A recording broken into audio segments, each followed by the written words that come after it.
시가 9억 원 이상 아파트 보유자에 대한 전세 대출 규제가 오늘부터 시행됐는데요.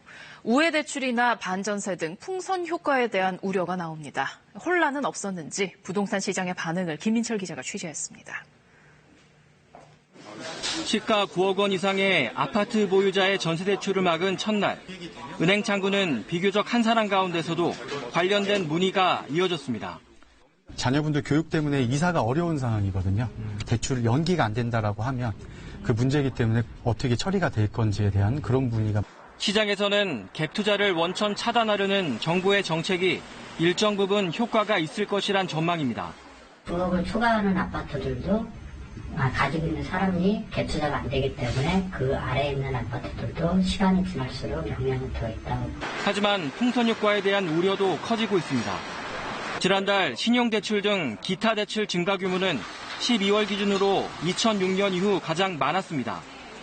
어떻게든 대출받아 집을 사려는 사람이 늘고 있다는 얘기입니다.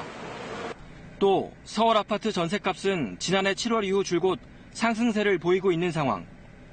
특히 지난달 부동산 대책 이후 일부 지역에선 매매 수요가 전세로 돌아서 전세 품귀 현상까지 빚어지고 있습니다.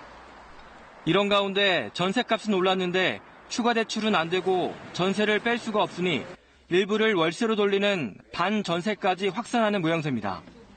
전세 연장 계약을 하실 때 월세가 포함된 반전세 계약으로 돌려서 전세 계약과 대출 연장을 같이 신청하시는 분들이 실제로 좀 늘어나고 있는 것 같아요.